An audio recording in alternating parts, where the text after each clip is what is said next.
Body composition, which is an estimate of the amount of body fat a person has, is a better factor of looking at weight and performance. However, there's no ideal value that is good for all individuals. We know that individuals that swim in cold water or swimmers, just plain swimmers, tend to do better, perform better when they have a little higher percent body fat. We know that marathon runners that are very lean tend to perform better. So identifying a specific percent body fat is not going to be, we shouldn't talk about that as being ideal. It's something that we want to look at for the individual with what could be appropriate for that person and for their particular performance goals. The two-compartment method looks at fat versus fat-free, with fat mass including the essential fat, which is that particular fat that is in the bone marrow, that's part of the central nervous system, part of the spinal cord, storage fat in the muscle. So that is the essential fat mass, is the essential fat, and the non-essential fat is primarily found beneath the skin. And that's what we can go ahead and take a little pinch of and get a prediction for assessing percent body fat. The fat-free mass includes the bone, the muscle, connective tissue, organs, tissue, water, plasma, blood, the whole 9 yards. We have a number of assessment measures, and I'm going to disagree with your authors in one point. Underwater weighing or densitometry and dual X-ray absorptiometry or DEXA are identified as being our best methods of estimating percent body fat, and the gold standard is actually DEXA. Underwater weighing used to be accepted as the gold standard, but it is not viewed as such any longer. The air displacement plethysmography is pretty close. It's very similar to underwater weighing. Bioelectrical impedance is there's some new technology that makes that more accurate than what the old handheld things were like. And skin fold measurement is something that you can do relatively easily, but to do it correctly you have to have a lot of experience, a lot of practice, and you have to be careful when you do your assessment. The underwater weighing or hydrostatic weighing used to be considered the standard. It measures how dense a person is because muscle is more dense and it sinks compared to body fat, which is less dense and it floats.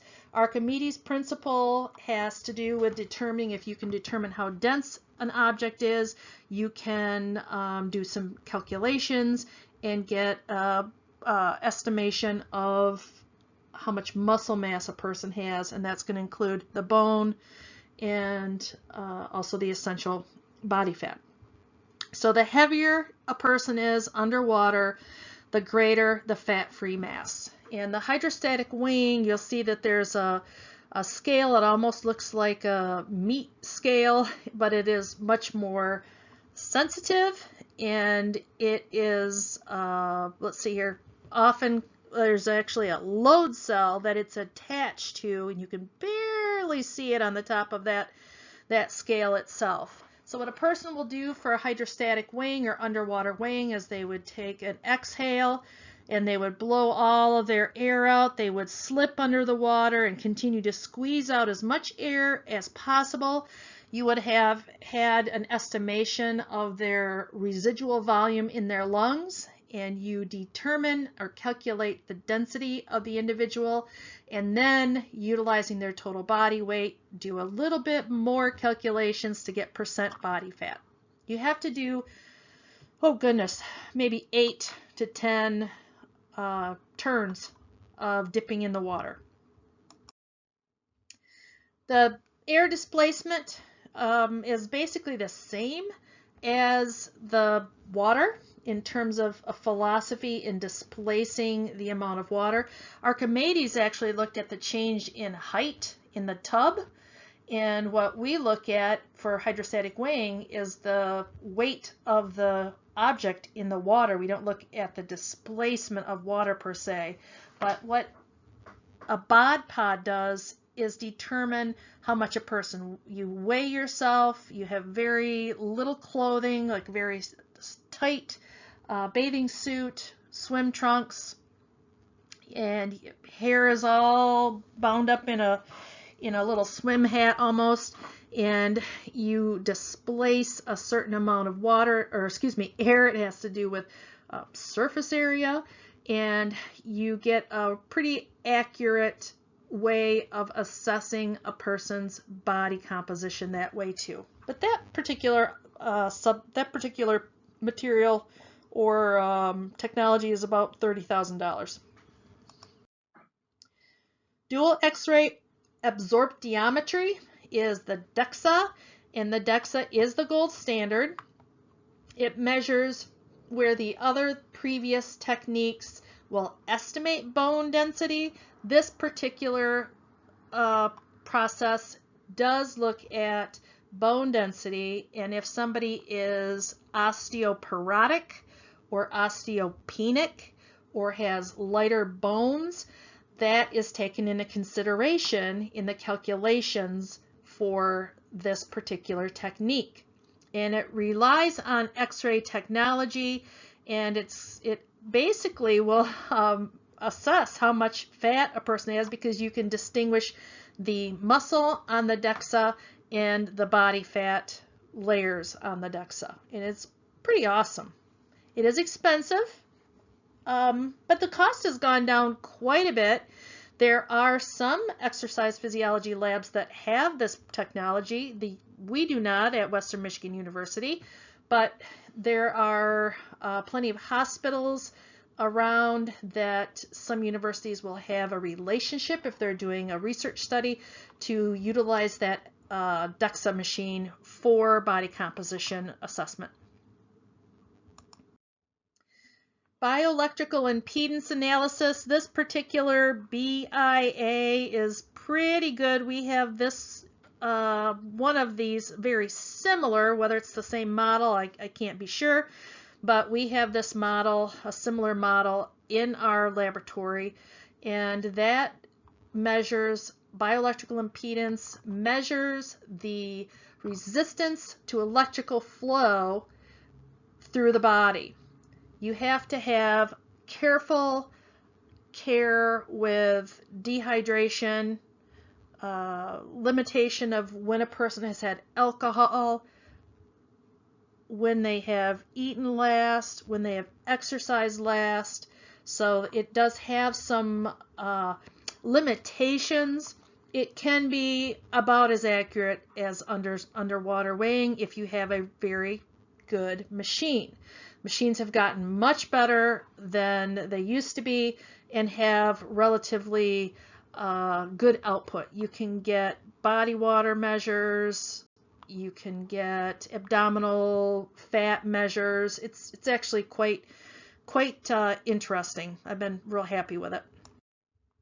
Skin fold assessment is done by an individual who has to have, again, a lot of practice.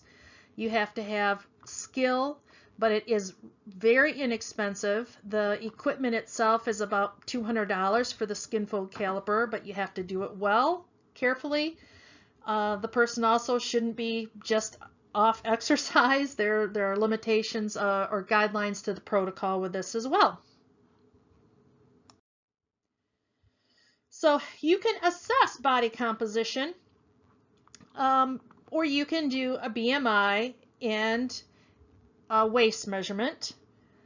But what you want to do is gathering that information. You want to have a purpose for it, and you want to recognize that finding a goal weight range is primarily an individual, not an athletic group event. You want to be able to recognize that the information is going to be utilized in a confidential manner. You also want to recognize that you are going to be making recommendations to an athlete that is, it should be based on performance, take into consideration their psychological state. If they are not totally obsessed with body weight, there are a number of warning signals that we have to be mindful of. But what you can see here in table 11.4 is that you are looking at many components, how active the person is, how we're going to do some calculations of caloric need, assessing their current exercise or eating habits, and then determine how can we make some changes based upon maintaining their current level of performance with small adjustments that are going to be based on making improvements slowly and carefully.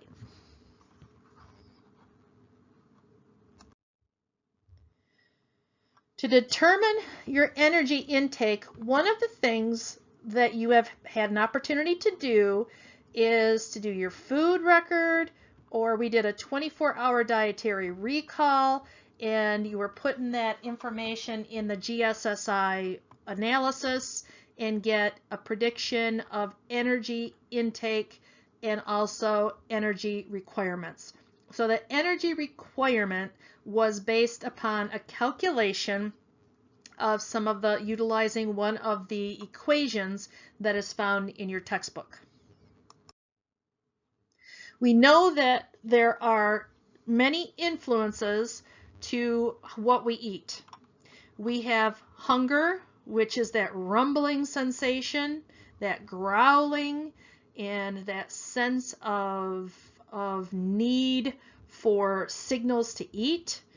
And once we eat, we have a sense of satiety or satiation, and that's that sense of fullness, satisfaction, and then eventually a person gets hungry again. And so there's hunger, and then there's appetite. Appetite is when you smell somebody grilling down the street. You go like, ooh, that burger, what's on there? That smells really good. I think I could eat a burger.